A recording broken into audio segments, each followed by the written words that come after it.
കേരളത്തിലെ മുഖ്യമന്ത്രി കസേരയെ ചൊല്ലിയുള്ള ചർച്ചകൾ ക്ലൈമാക്സിലേക്ക്. തർക്കം പരിഹരിക്കാൻ മുഖ്യമന്ത്രി സ്ഥാനത്തേക്ക് അവകാശവാദം ഉന്നയിക്കുന്ന 3 പ്രമുഖ നേതാക്കളെയും ഹൈക്കമാൻഡ് ഡൽഹിക്ക് വിളിപ്പിച്ചു. നാളെ AICC അധ്യക്ഷൻ മല്ലികാർജ്ജുൻ ഖാർഗെയുടെ നേതൃത്വത്തിൽ സമവായ ചർച്ചകൾ നടക്കും. കോൺഗ്രസിലെ മുഖ്യമന്ത്രി തെരഞ്ഞെടുപ്പ് പ്രയാസമേറിയതെന്ന് KPCC പ്രസിഡന്റ് ന്യൂസ് മലയാളത്തോട് പ്രതികരിച്ചു.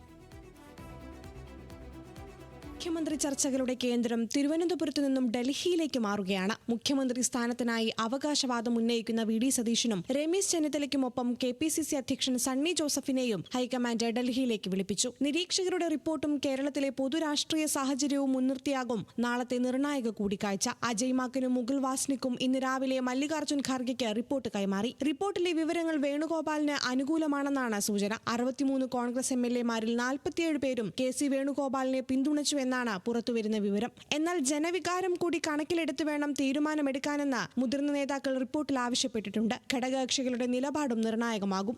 Days, whatever hours we have fully utilized that, and we have submitted our report to the Congress President. We had held one-to-one discussions with individual MLAs, and whatever they have said, we noted it down. It is not only the names. Many people had many things to say. We have noted it down and we have submitted it to the High Command. KC വേണുഗോപാലിന്റെ സംഘടനാ കരുത്തും ദേശീയ സ്വാധീനവും ഒരു വശത്ത്, സതീശിന്റെ ജനകീയ പ്രതിച്ഛായ മറുവശത്ത്. ഇതിനിടയിൽ സമവായ സ്ഥാനാർത്ഥിയായി രമേശ് ചെന്നിത്തലയും രംഗത്തുണ്ട്. 5 വർഷം പ്രതിപക്ഷത്തെ നയിച്ച VD സതീശിന്റെ ജനപ്രീതി അവഗണിക്കാൻ കഴിയില്ലെന്ന നിലപാടാണ് മുസ്ലിം ലീഗ് അടക്കമുള്ള ഘടകകക്ഷികൾക്കുള്ളത്. കാര്യങ്ങൾ അത്ര എളുപ്പമാകില്ലെന്ന് KPCC പ്രസിഡന്റ് സണ്ണി ജോസഫ് തുറന്നു പറഞ്ഞു. പ്രയാസമുണ്ട്. ഈ 3 പേരുകൾ വരുമ്പം ആരെ സെലക്ട് ചെയ്യണം എന്നുള്ളത് ഇപ്പോൾ ആർക്കായാലും പ്രയാസം വരുമല്ലോ. ആ സെലക്ഷൻ എന്ന് പറയുന്നത് ആർക്ക് ഒരാളെ ഒഴിവാക്കണം അല്ലെങ്കിൽ 2 ആളെ ഒഴിവാക്കണം എന്നുള്ളതൊരു പ്രയാസകരമായ കാര്യം തന്നെയാണ്. എന്നാലും ഹൈക്കമാൻഡ് ഒരു തീരുമാനം എടുക്കാൻ നിർബന്ധിതമാണ്. അവരതിൻ്റെ ബുദ്ധിയിൽ ഹൈക്കമാൻഡ് നല്ല തീരുമാനം എടുക്കും.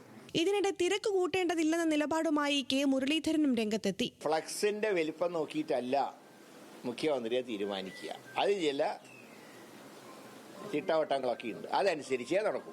ഞായറാഴ്ചയോടെ മുഖ്യമന്ത്രിയുടെ പേര് ഔദ്യോഗികമായി പ്രഖ്യാപിച്ചേക്കും. തുടർന്ന് 2 ദിവസത്തിനകം സത്യപ്രതിജ്ഞ നടക്കാനാണ് സാധ്യത. തിരുവനന്തപുരം ബ്യൂറോയ്ക്കൊപ്പം ന്യൂസ് മലയാളം, ഡൽഹി.